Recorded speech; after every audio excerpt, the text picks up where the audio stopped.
परंतु आपने उन्हें बताया नहीं कि मैं साम से प्रेम करती हूँ। मैंने बताया उसको।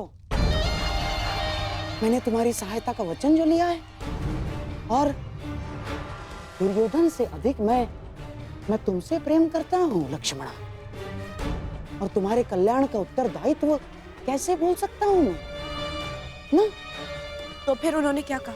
कहा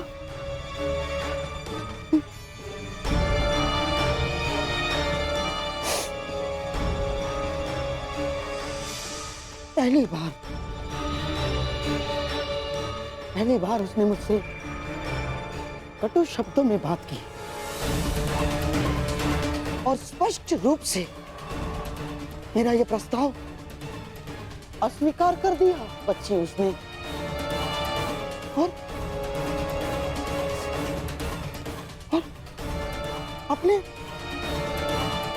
अपने मामा के नाश की चेतावनी दे डाली उसने।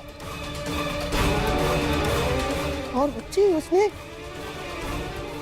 मुझे आदेश दिया कि मैं कुमार उत्तर से तुम्हारे विवाह के विषय में विराट राज से चर्चा करूं।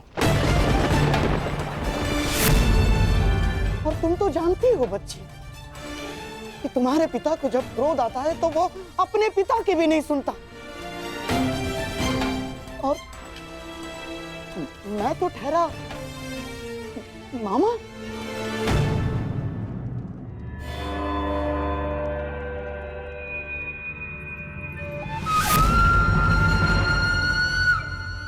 मुझे विश्वास नहीं हो रहा,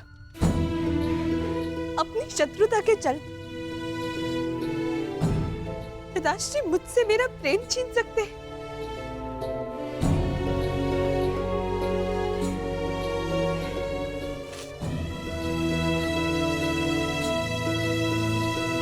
ठीक है, तो मैं भी उन्हीं की पुत्री हूं। मैंने निर्णय ले लिया है, अपने वर का चयन करना हर स्त्री का अधिकार होता है, और मेरा यह अधिकार मुझसे कोई नहीं छीन सकता, और मैं इस अधिकार का प्रयोग करूंगी। मैं साम से प्रेम करती हूँ और केवल उसी से विवाह करूंगी, उसके अतिरिक्त किसी और से नहीं। और मेरा ये निर्णय कोई नहीं टिका सकता। अपने प्रेम की राह में मैं किसी को नहीं आने दूंगी, फिर चाहे वो मेरे पिताश्री ही क्यों ना हो।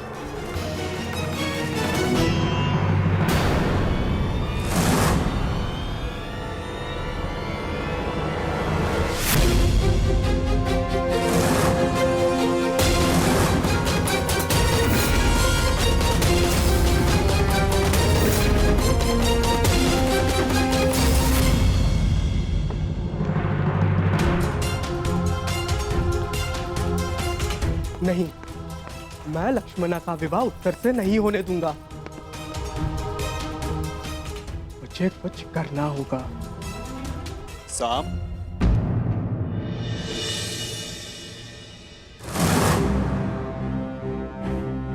हस्तिनापुर की राजकुमारी लक्ष्मणा का हाथ विराट कुमार उत्तर के हाथ में देने का प्रस्ताव रखता। आपका क्या मत है प्रथम पूज्य वासुदेव? मैं गांधार नरेश के विचारों से पूर्णतः सहमत हूं। साम, जो कुछ होता है सबके हित के लिए होता है पुत्र।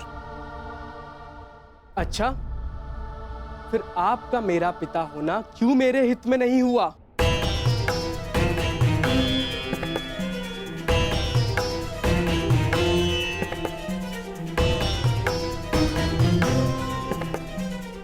आपने वहां लक्ष्मणा का विवाह उत्तर से होना निश्चित किया। क्या अब आप मुझे अपना पुत्र कहने का अधिकार रखते हैं? पिता तो मैं हूं साम, परंतु लक्ष्मणा और उत्तर के विवाह से तुम्हें क्या समस्या है? ये प्रकरण हस्तिनापुर और विराट के मध्य, फिर तुम क्यों इतने आक्रोश में? मैं आक्रोश में हूं क्योंकि लक्ष्मणा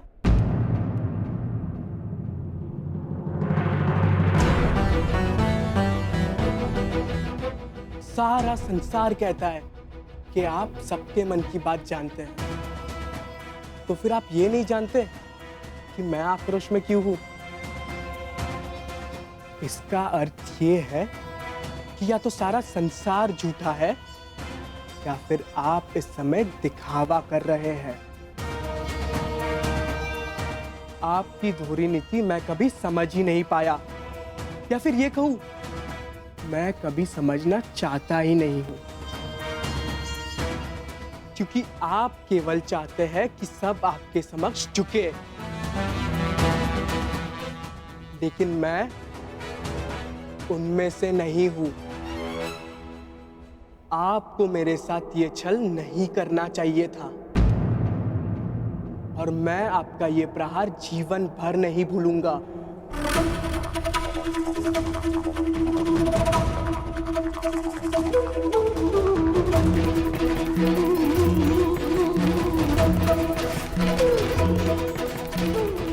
तुम जो मेरे साथ करने वाले हो पुत्र, वो सारा संसार नहीं भुला पाए, परंतु तब भी हर पिता की भांति मैं तुम्हें क्षमा करता रहूंगा और तुम्हें अपनी ही भूल से शिक्षा लेते देखता रहूंगा।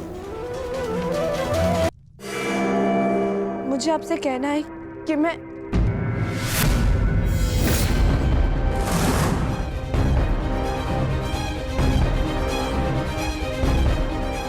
दुर्योधन, ईश्वर के लिए इस बच्ची पर रुष्ट ना हो। अरे ये तो अबोध। शांत रहिए आप। ये कोई राजनीति का चौसर नहीं है और ना ही रणभूमि का खेल। ये मेरा परिवार है, मेरे परिवार की प्रकरण है, और इसके मध्य में आपको बोलने की अनुमति नहीं देता हूं। आज केवल मैं बोलूंगा और आप सुनेंगे।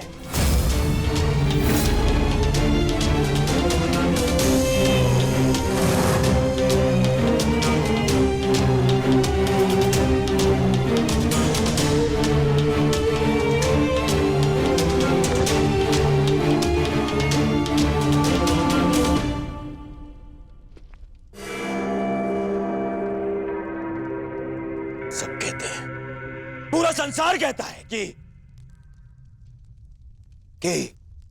दुर्योधन सत्पुरुष नहीं बन सकता। ठीक है, ठीक ही तो है, क्योंकि जब मैं अपने बीते भूलों को देखता हूं तो मुझे प्रतीत होता है, मुझे प्रतीत होता है कि उनकी सोच अनुचित नहीं है। ठीक है, ठीक।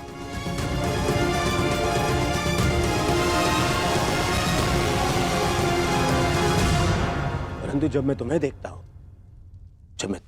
हूं तो मुझे मेरा भविष्य दिखता है। ऐसा प्रतीत होता है कि मैं मेरे भविष्य को सुधार सकता हूं, उसे सुंदर बना सकता हूं। मुझे अनुभव होता है कि अपने बीती भूलों को, उन पापों को धोने का यदि कोई मार्ग है तो वो केवल तुम्हारे जीवन में आनंद का मार्ग देने से है।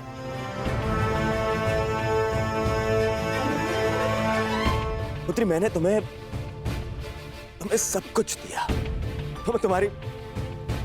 तुम्हारी माता टोकती थी, परंतु जो वस्तु तुमने मांगी मैंने तुम्हें लाके दी। पता, इस दुर्योधन के, इस दुर्जय योद्धा के मन में कोई कोमल भाव है ना,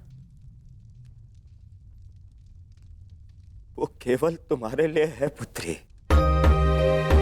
फिर पता नहीं क्या कमी रह गई, बताओ ना पुत्री, मेरे प्रेम में क्या कमी रह गई?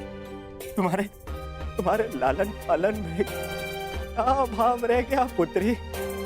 ऐसा मत बोलिए पिताश्री, आप संसार के सबसे अच्छे पिता हैं। सच तुमने ऐसा क्यों किया पुत्री? यदि ये सच है तो ऐसा क्यों किया? मेरे और वासुदेव कृष्ण के संबंधों को जान के भी तुमने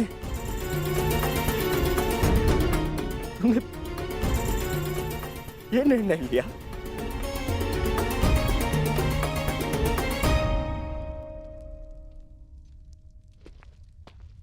तुम्हें ज्ञात नहीं है कि कितनी बड़ी दुविधा को आमंत्रित करने जा रही हो तुम?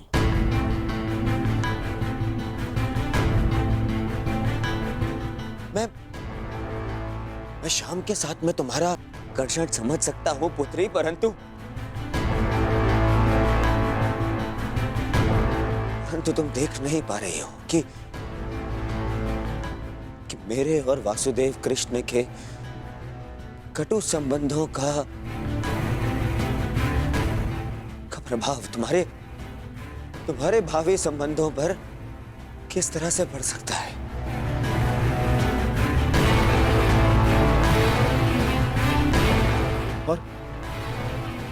और कोई भी पिता अपनी पुत्री को अपने कारण कष्ट में नहीं देख सकता है पुत्री।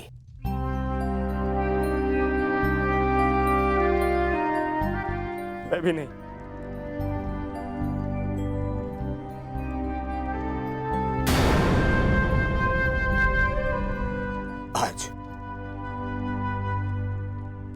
आज ये पिता अपनी पुत्री से विनती करता है। मैं विनती करता हूँ पुत्री तुमसे, शाम को अपने मन से निकाल दो पुत्री।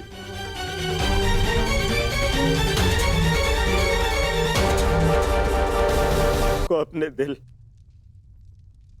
अपने मन से निकाल दो पुत्री।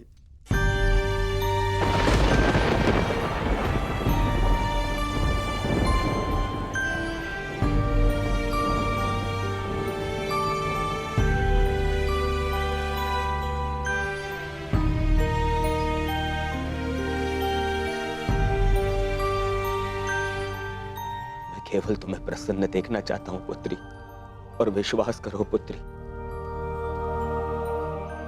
तुम सब के साथ प्रसन्न नहीं रह पाओगी।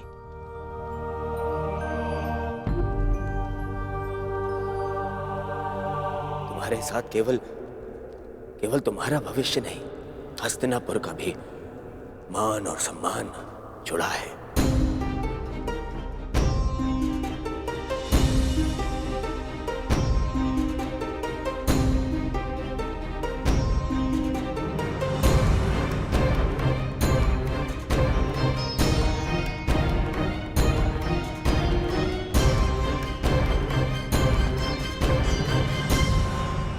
अब निर्णय तुम्हें लेना है। क्या चाहिए तुम्हें? अपने पिता का सम्मान या फिर अपना स्वप्न?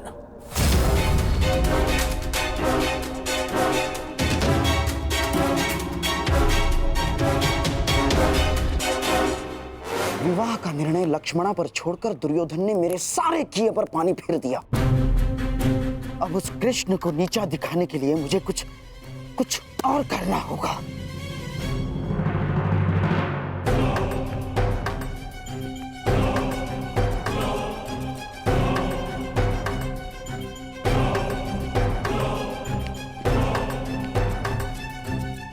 कुमार साम,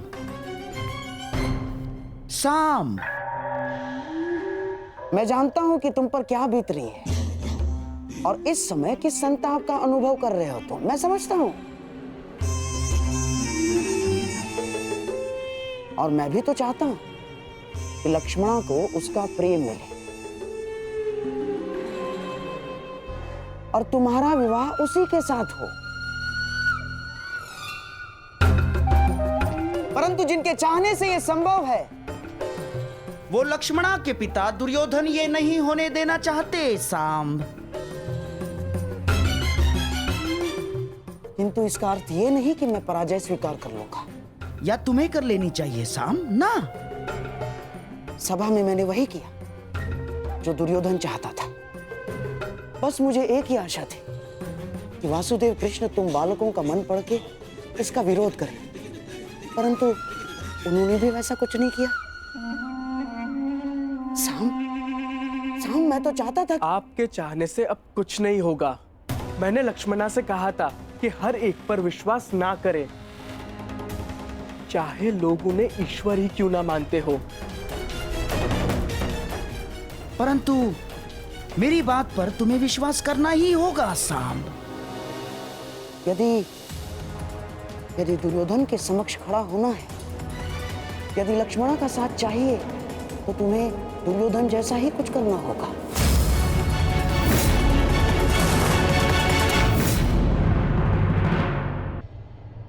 यदि दुर्योधन के समक्ष खड़ा होना है, यदि लक्ष्मणा का साथ चाहिए, तो तुम्हें दुर्योधन जैसा ही कुछ करना होगा, उसी के जैसा बनना होगा तुम्हें।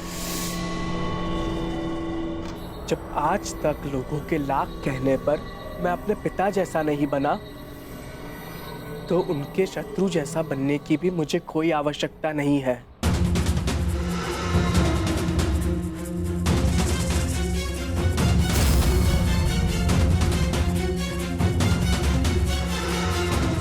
लक्ष्मणा, एकांत।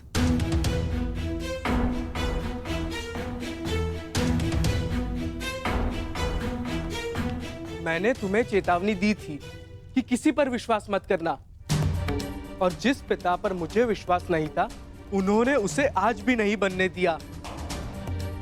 तुम कहती थी ना कि वो मेरे पिता है, मेरी प्रसन्नता, मेरा हित चाहेंगे, परंतु किसी का भी कोई भी प्रयास स्तंभ से उसका भविष्य नहीं छीन सकता।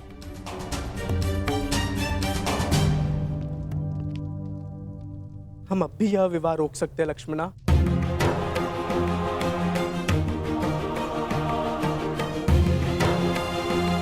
मैं तुम्हारे साथ हूँ लक्ष्मणा। चलो, मैं तुम्हारे साथ स्वयं चलकर तुम्हारे पिता से इस विषय में बात करूंगा।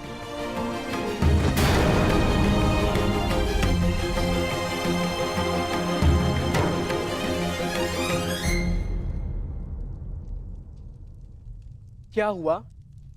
भय है कि तुम्हारे पिता मेरा वध कर देंगे। अवश्य ऐसा हो सकता है, परंतु तुम्हें खोकर मैं निष्प्राण हो ही जाऊंगा। एक बार प्रयास तो करो। अगर तुम नहीं चाहती कि मैं तुम्हारे पिता से बात करूं, तो चलो, इससे पूर्व यहाँ कोई आ जाए, हम यहाँ से चलते हैं। अब हमें कोई नहीं रोक पाएगा लक्ष्मणा। नहीं साम, विश्वास रखो, सब ठीक हो जाएगा। चलो। साम, मैं तुम्हारे साथ नहीं चल रही। मैंने कुमार उत्तर से विवाह करने का निर्णय ले लिया है।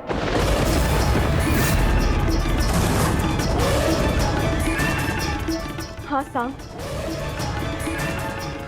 यदि पिताश्री को मेरे इसी संबंध में मेरा हित दिखता है, तो मैं उन्हें निराश नहीं करूंगी।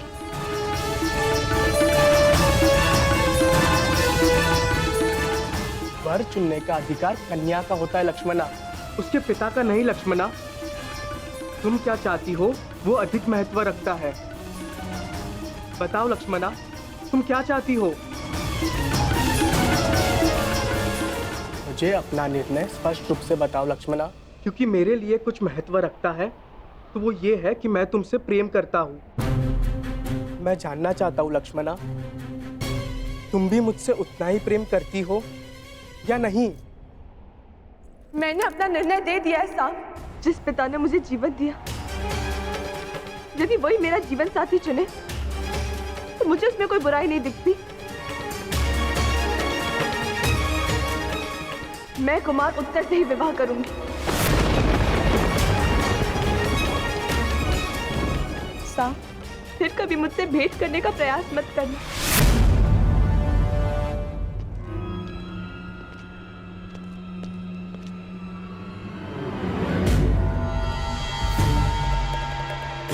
ठीक है, मैं कभी तुम्हारे सामने नहीं आने का वचन देकर चला जाऊंगा। बस इतना बता दो, तुम्हें मुझसे प्रेम है या नहीं?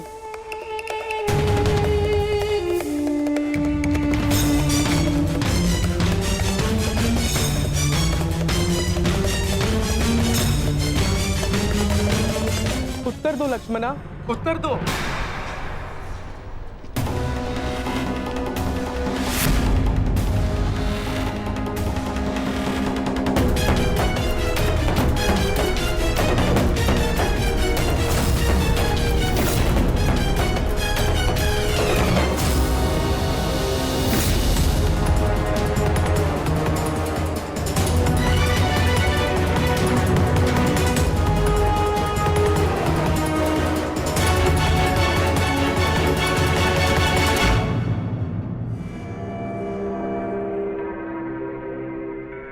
क्या हुआ?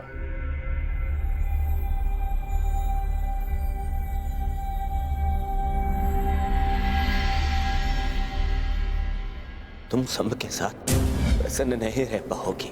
तुम्हारे साथ केवल तुम्हारा भविष्य नहीं, हस्तिनापुर का भी मान और सम्मान जुड़ा है।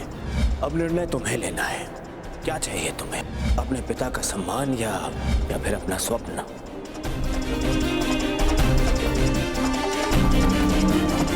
मैं ठीक हूँ काकाश्री।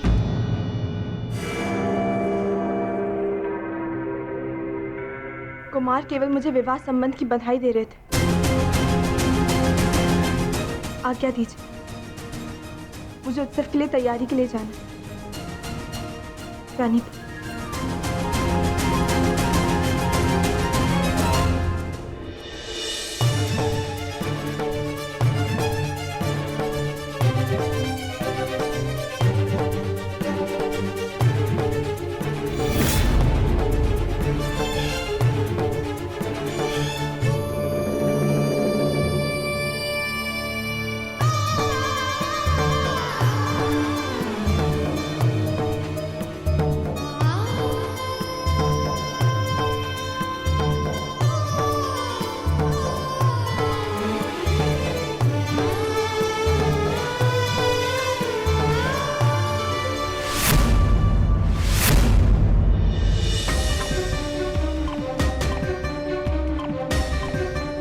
क्या हुआ साम?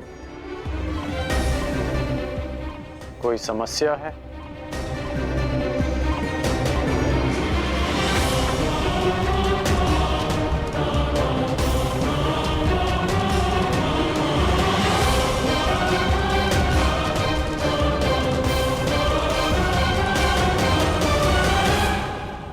साम,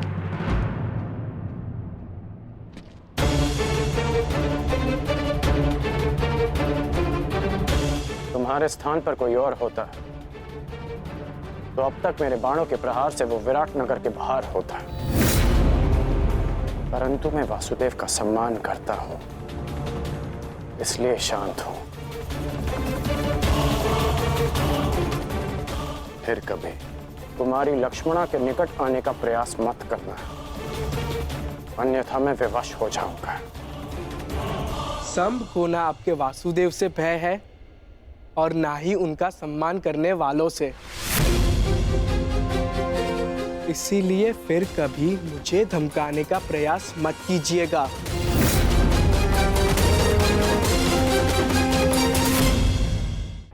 और ना ही उनका सम्मान करने वालों से। इसीलिए फिर कभी मुझे धमकाने का प्रयास मत कीजिएगा। तुम धमकाने में और चेतावनी देने में अंतर नहीं समझ रहे हो। हाँ, सब कुछ ठीक है ना साहब? कोई तुम्हें कष्ट नहीं दे रहे ना? नहीं भीम काका, मुझे कोई कष्ट नहीं दे रहा। आज्ञा दीजिए। प्रणिपात।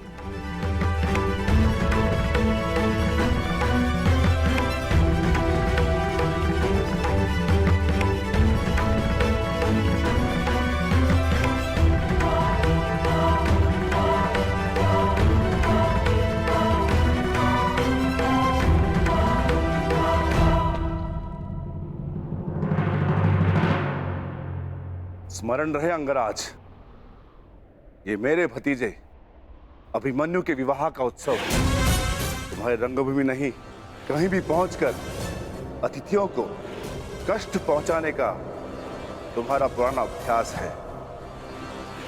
यहाँ कोई भी विकट स्थिति खड़ी मत करना। मुझे स्मरण है कि मैं यहाँ अतिथि बनकर आया, यहाँ से केवल आतिथ्य लेकर लौट जाना चाहता हूँ। यहाँ चल रहे किसी भी प्रपंच का भाग बनने की मेरी कोई आकांक्षा नहीं। यदि यहाँ किसी ने विकट स्थिति को जन्म दिया तो मुझे उसे काटना अच्छी तरह आता है, और इसे तुम भली भांति जानते हो।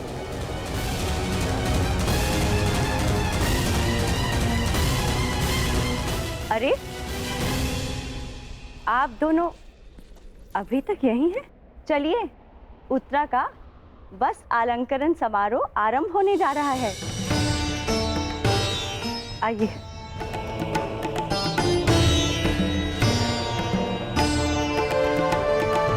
सुनो सेवक, जिस विशिष्ट भोजन के विषय में मैंने कहा था, क्या उसकी व्यवस्था हो गई? जी भद्र, 50 सेर भात, 100 सेर साग, 200 सेर मिष्टान और राजभोग तैयार है।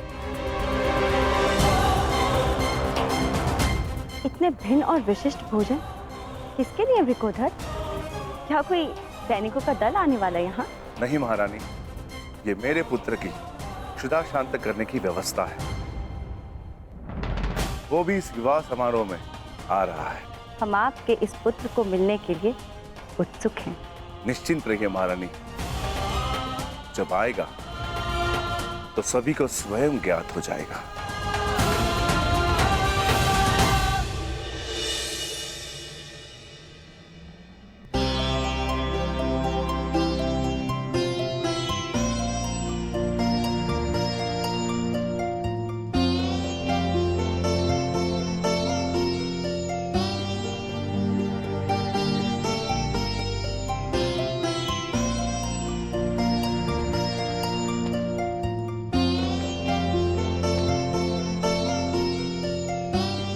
और अब जो तुम्हें आशीर्वाद देने वाले हैं वो ये हस्तिनापुर के पर्यायवाची हैं। महाराज धृतराष्ट्र के ज्येष्ठ तातश्री, अपने वचन के लिए किसी भी सीमा तक जाने वाले महान योद्धा, गंगापुत्र महामहिम भीष्म।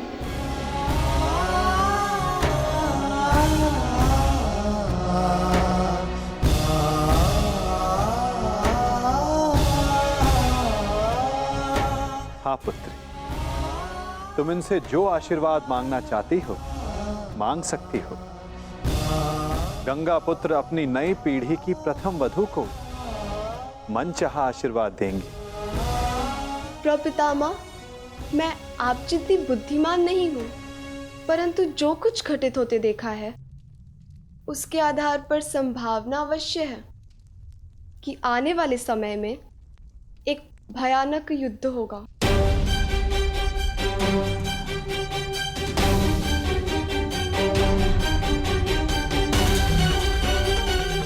और योद्धा धर्म के आधार पर मेरे होने वाले पति को भी इस युद्ध में सम्मिलित होना होगा। इस परिवार की बहू और एक पत्नी होने के नाते मैं आपसे अपने पति की दीर्घायु का आशीर्वाद मांगना चाहती हूँ।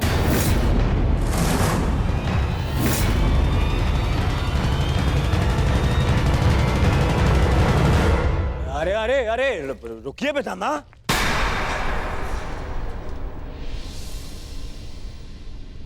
क्या हो रहा है पितामह? ये कैसी कामना है?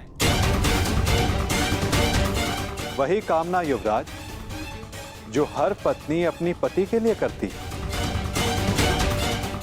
और इस कामना में कुछ भी अनुचित नहीं। शेष ये गंगा पुत्र पर निर्भर करता है कि वो ये आशीर्वाद देना चाहते हैं या नहीं।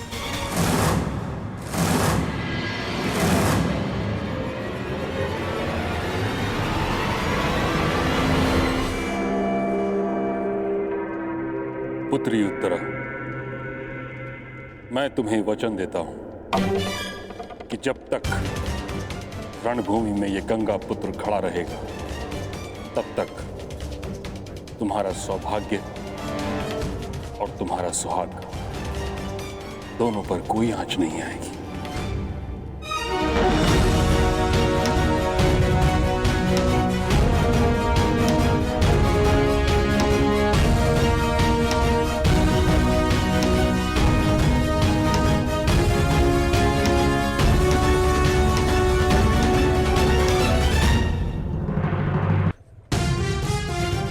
लक्ष्मणा कुमार उत्तर से विवाह कर रही है और वो तुम्हें देखना तक नहीं चाहती। हाँ मित्र, सही सुना तुमने।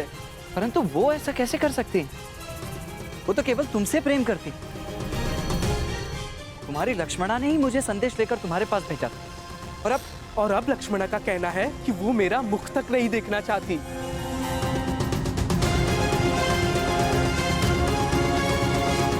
परंतु उसके कहने का तात्पर्य ये नहीं था। मैं समझा नहीं। उसने ऐसा कहा, परंतु उसके कहने का यह तात्पर्य नहीं था। मुझे तो तुम्हारे कहने का तात्पर्य समझ नहीं आ रहा मित्र। तुम नहीं समझोगे मित्र, क्योंकि तुमने अभी तक प्रेम नहीं किया। प्रेम में शब्द सत्य नहीं कहते। सत्य दृष्टि में छिपा होता है। और सत्य ये है कि लक्ष्मणा मुझसे अब भी प्रेम करती है। मुझे पहेलियां समझ नहीं आती मित्र। अपना मंतव्य स्पष्ट कहो। ये तो मुझे भी स्पष्ट नहीं। हर कोई भिन्न भिन्न खेल खेल रहा है।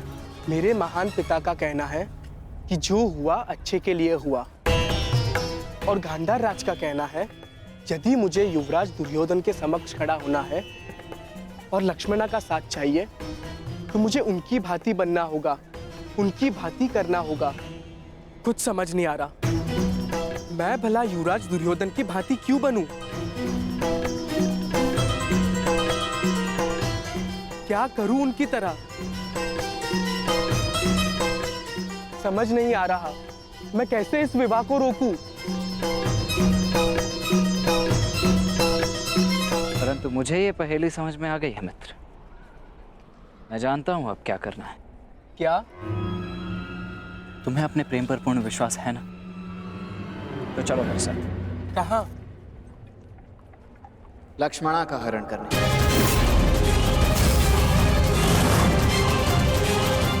परंतु मैं तो लक्ष्मणा से प्रेम।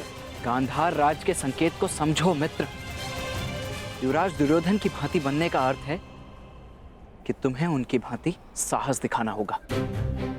उनकी भांति करने का अर्थ है जैसे उन्होंने राजकुमारी भानुमति का अपहरण किया था, वैसे ही तुम्हें भी करना होगा लक्ष्मणा को पाने के लिए। मित्र, लक्ष्मणा निश्चित रूप से तुमसे अभी भी प्रेम करती है।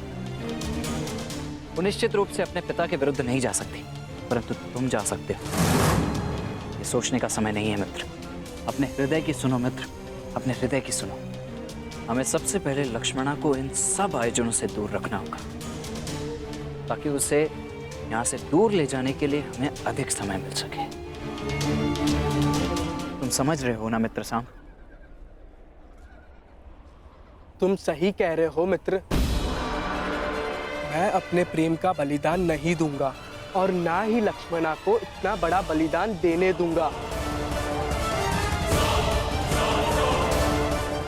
आज पहली बार अपने पिता के पद पर चलेगा साम। हरण करेगा साम, हरण करेगा साम।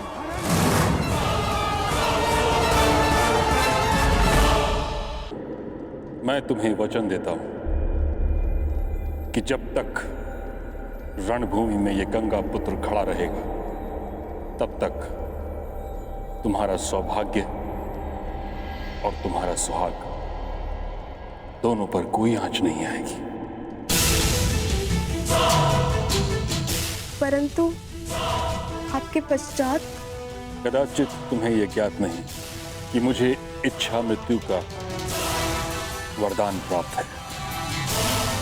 फिर भी तुम्हारा संशय मिटाने के लिए मैं वचन देता हूं कि तुम्हारा पति अभिमन्यु सुरक्षित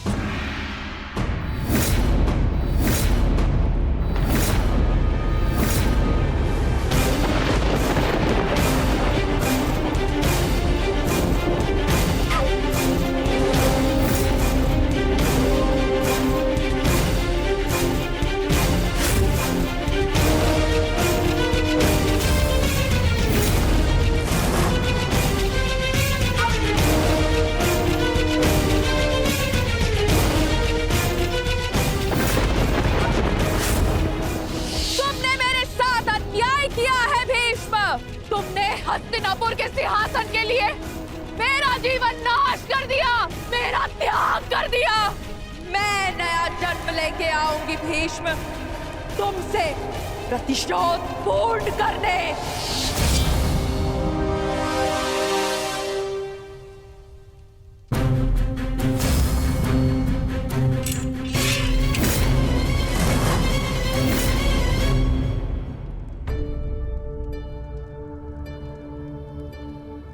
बहुत व्यस्त हो लक्ष्मणा? अभी से ही अपने विवाह की तैयारियां प्रारंभ कर दी?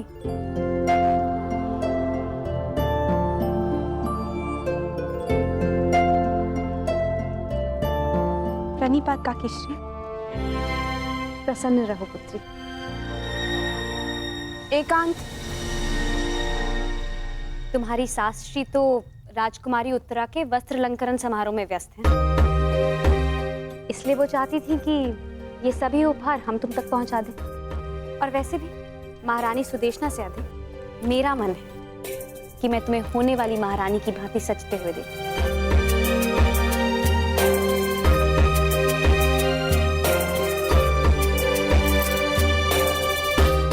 आओ।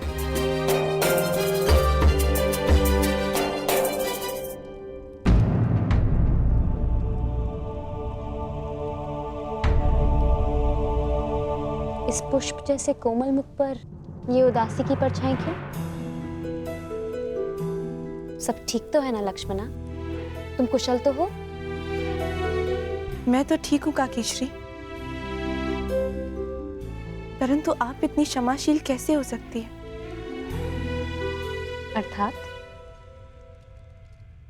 अर्थात मेरे पिताश्री ने जो किया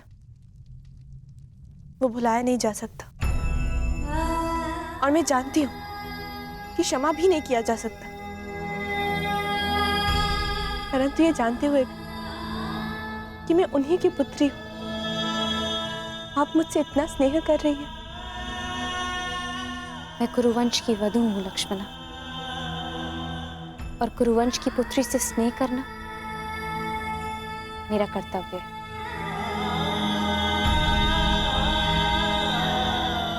मैं आपसे कुछ मांग सकती हूँ काकीश्री?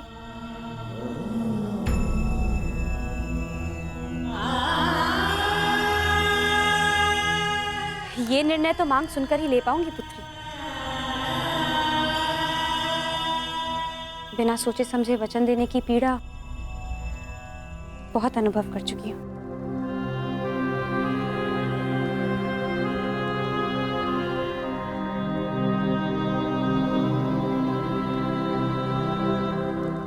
हो सके तो मेरे पिताश्री को क्षमा कर दीजिए।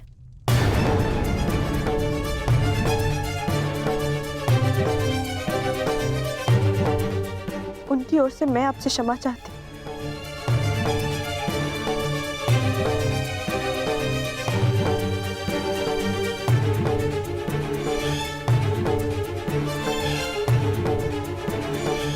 जानती हो लक्ष्मणा, हम स्त्रियों के जीवन की सबसे बड़ी भूल क्या होती है?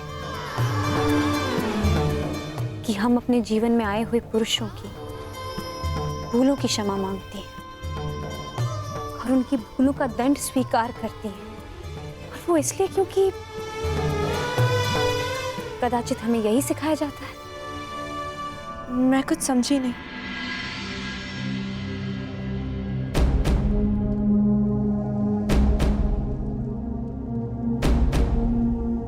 बस इतना समझ लो कि उस अधर्म के लिए क्षमा मत मांगो जो अधर्म तुमने किया नहीं, और ना ही उस भूल के लिए दंड भुगतना स्वीकार करो जो भूल तुमने की नहीं। सदा अपने हृदय की सुनो।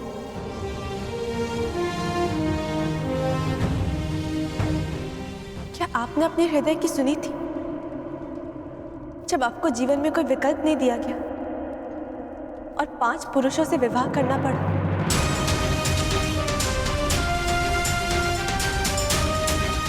विकल्प था, परंतु मैंने उस स्थिति से बाहर निकलना उचित नहीं समझा। मैंने अपने हृदय की सुनी और सबके कल्याण के लिए मैंने 5 पुरुषों से विवाह करने का निर्णय लिया।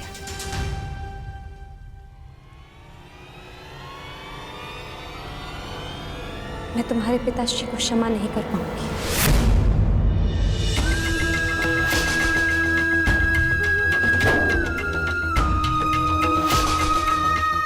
परंतु तुम्हें एक सीख दूंगी, सदा अपने हृदय की बात सुनो और अपने निर्णय का सम्मान करना। अपने जीवन से जुड़े किसी भी निर्णय के लिए कभी किसी और पर निर्भर मत होना। पांचाल कुमारी की जय हो। पांचाल से कुमारी शिखंडिनी और कुमार दृष्टद्युम्न पधार चुके हैं।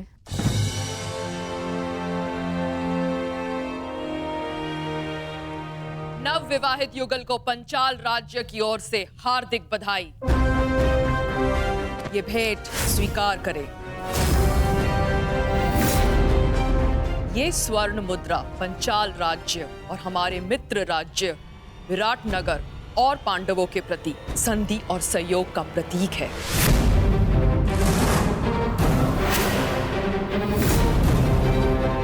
इसे आप स्वीकार करें।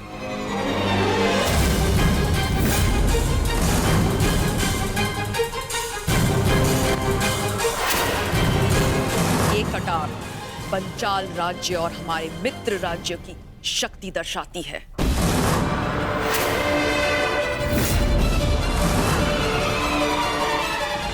हम पंचाल राज्य और हमारे मित्र राज्य की सेना का एक बड़ा भाग आपको भेंट करते हैं।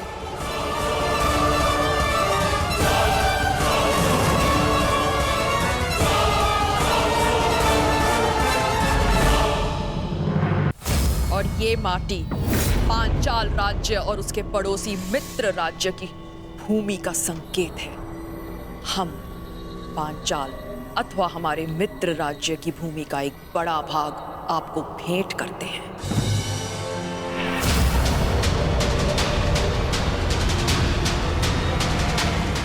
ये क्या हो रहा है? ये क्या हो रहा है? ये क्या हो रहा है? क्या हो रहा है ये? बंद करो, बंद करो ये स्वांग, बंद करो ये स्वांग।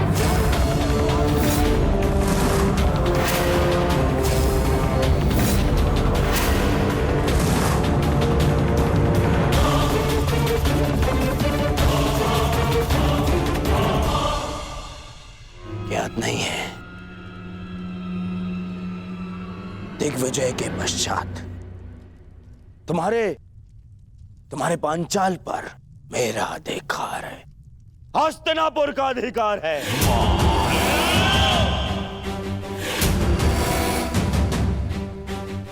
और इस भांति ये भेंट देना हमारे अधिकार के लिए चुनौती है।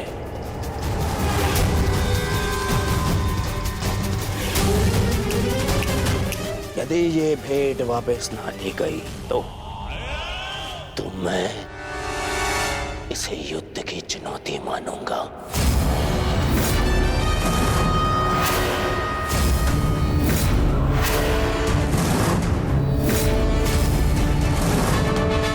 युद्ध की चुनौती, न्यायानां अधिकाराणां प्राप्त्यर्थं साम्राज्यर्थं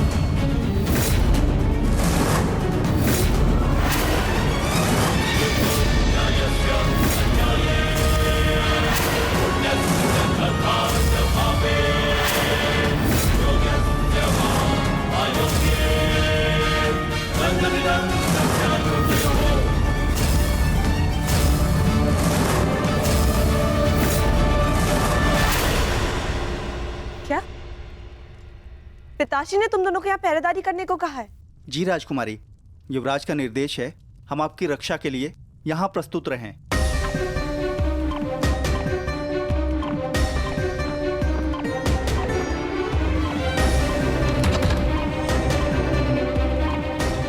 हस्तिनापुर की राजकुमारी लक्ष्मणा का हाथ विराट कुमार उत्तर के हाथ में देने का प्रस्ताव रखता हूं। तुम सब के साथ प्रसन्न नहीं रह पाओगी। अब निर्णय तुम्हें लेना है, अपने पिता का सम्मान या फिर अपना स्वप्न।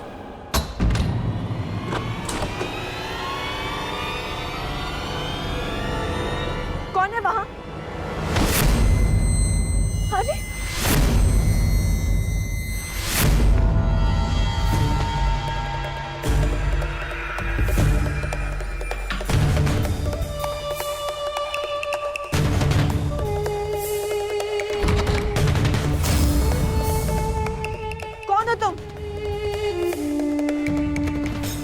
दोनों को। मेरे मत पीछे हटो। तुम ऐसे नहीं मानोगे ना?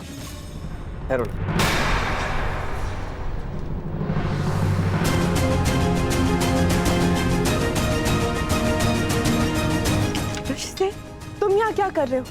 ये बताने का समय नहीं है लक्ष्मण, समय कुछ कर दिखाने का है।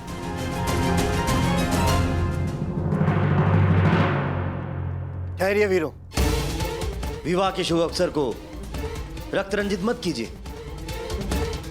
आप दोनों ही मेरे होने वाले समधी हैं। मैं आपसे विनती करता हूं, कृपया शांत हो जाइए। विराट राज उचित कह रहे हैं दुर्योधन। तुम सभी अपने अपने शस्त्र नीचे करो। ये पहले सोचना था पितामह, पहले सोचना चाहिए था।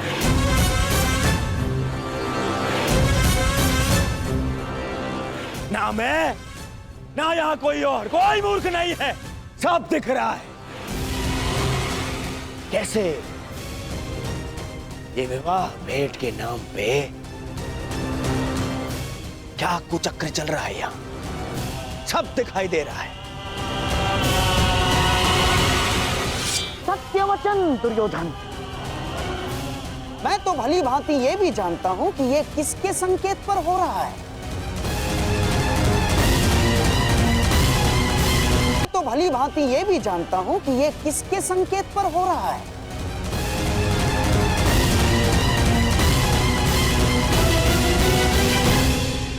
मुझे ये विराट राज से ऐसी आशा नहीं थी पितामह, नहीं थी ऐसी आशा।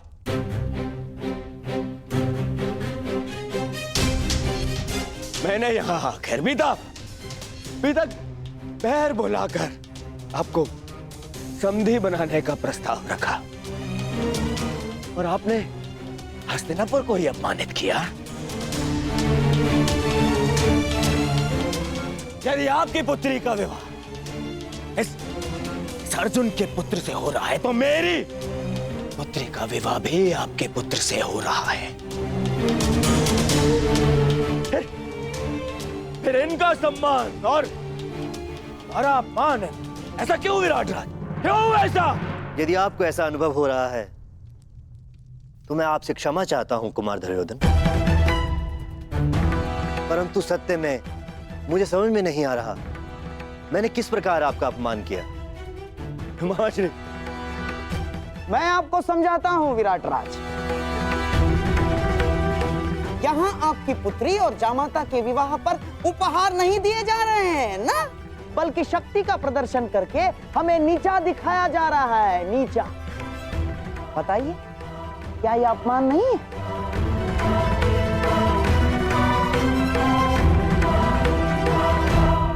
और तुम पांचाल कुमारी, जो उपहार तुम यहाँ भेंट स्वरूप लाई हो, उसमें केवल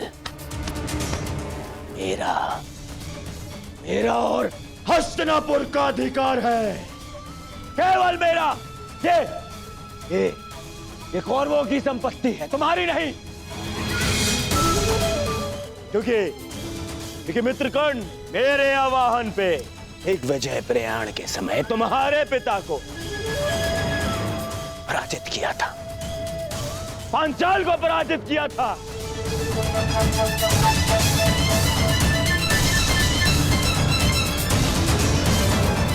तब से पांचाल की समस्त संपत्ति, ये भूमि, तुम्हारी सेना, सब मेरी है, सब मेरी है।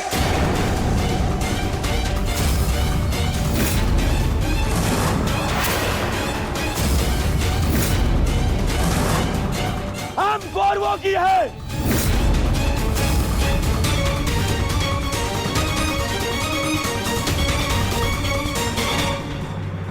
जो मैं आज करने आया हूं उसके लिए यह जानना अति आवश्यक है कि तुम कुमार साम से प्रेम करती हो या राजकुमार उत्तर से विवाह करना चाहती हो।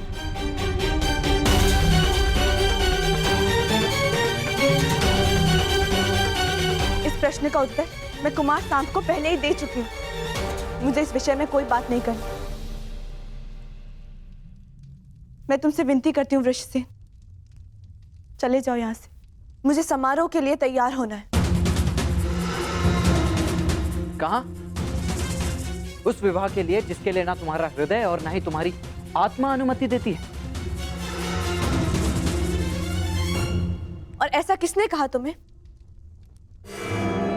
सांब ने। सांब ने कहा। तुम्हारे ये कहने के पश्चात भी कि तुम उसका मुख तक नहीं देखना चाहती, तो तुम्हारे हृदय की बात समझ गया कि तुम्हारे मन में आज भी वही, उसके अतिरिक्त तुम किसी और को अपना पति स्वीकार नहीं कर सकती।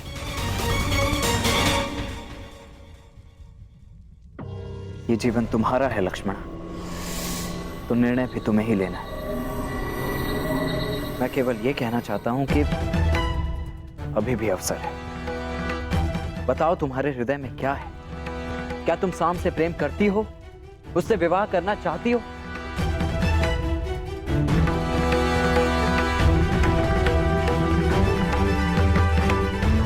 सदा अपने हृदय की बात सुनना और अपने निर्णय का सम्मान करना। अपने जीवन से जुड़े किसी भी निर्णय के कभी किसी और पर निर्भर मत होना। बताओ लक्ष्मणा, ये अंतिम अवसर है।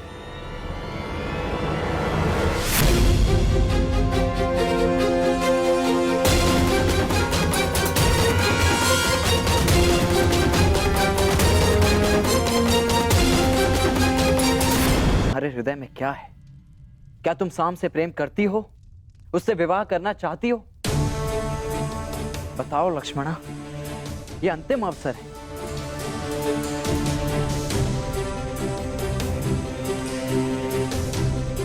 मुझे मेरा उत्तर मिल गया।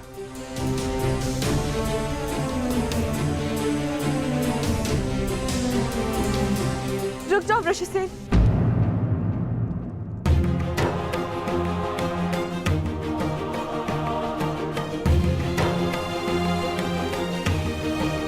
सांप ने बिल्कुल ठीक कहा वृषसेन। मैं केवल उन्हीं से विवाह करना चाहती, केवल उन्हीं के साथ अपना जीवन व्यतीत करना चाहती। परंतु जब वो मेरी मनोदशा समझ ही गए थे, तो मुझे छोड़ के गए ही क्यों? बाहर देखो।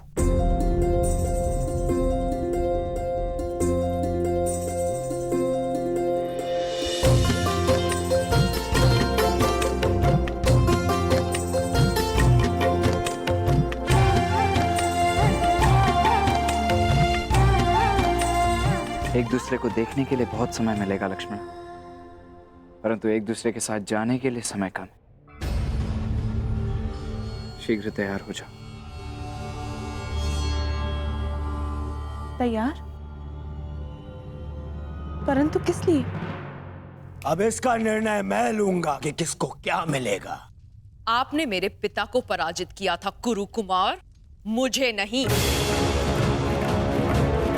छल किया गया था मेरे साथ। ब्रह्मास्त्र ये प्रतिद्वंद्वी के सबसे बड़े शत्रु का भय उसके समक्ष उत्पन्न कर देता है।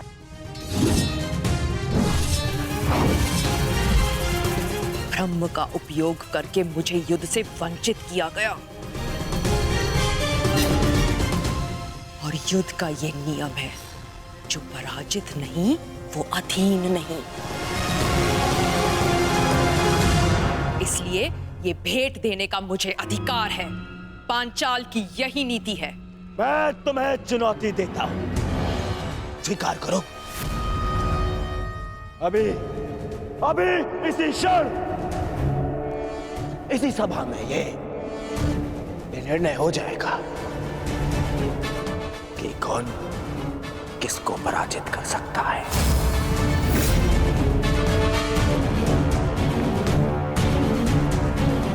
न्यायानाम् अधिकाराणां प्राप्त्यर्थं साम्राज्यर्थं न्यायस्य अन्याये पुण्यस्य तथा च पापे योग्यस्य वा अयोग्ये बन्धने सत्यायोगयोः।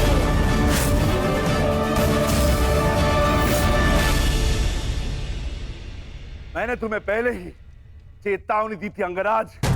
विवाह के समारोह में कोई भी विकट परिस्थिति उत्पन्न हुई तो उसका परिणाम भी विकट ही होगा। मैंने भी चेताया था कि मैं यहाँ केवल अतिथि बनकर आया हूँ,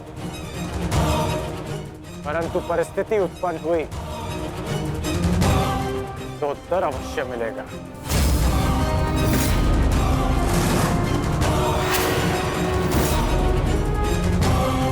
ठहरो, यहां कोई युद्ध नहीं होगा। मत भूलो कि ये अभिमन्यु का विवाह है। भीम, अर्जुन, कम से कम तुमसे मुझे ये आशा नहीं थी।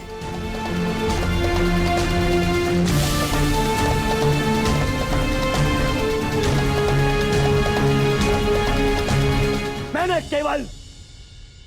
केवल हस्तिनापुर का अधिकार प्रस्तुत किया है और कुछ नहीं।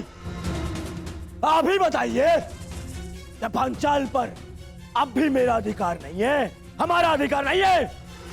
यदि अधिकार की बात है तो कहां है इंद्रप्रस्थ, जिस पर अज्ञातवास पूर्ण होते ही हमारा अधिकार होना चाहिए था। कैसा अधिकार? क्या तुम्हारी स्मृति पे 13 वर्ष के समय ने धूल जमा दी है दुर्योधन? क्या तुम्हें स्मरण नहीं कि शर्त यह थी कि 12 वर्ष का वनवास और 1 वर्ष का अज्ञातवास पूर्ण होते ही हमें फिर से हमारा छीना हुआ राज्य वापस मिलेगा और ज्येष्ठ युधिष्ठिर फिर से सम्राट बन जाएंगे।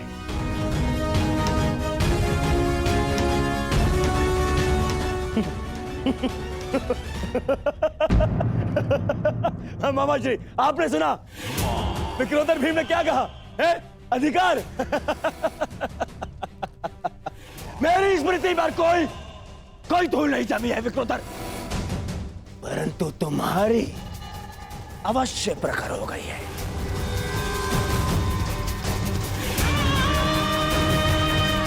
क्योंकि मेरी गणना के अनुसार तुम्हारा ज्ञातवास तुम्हें पहले ही भंग कर चुका हूं,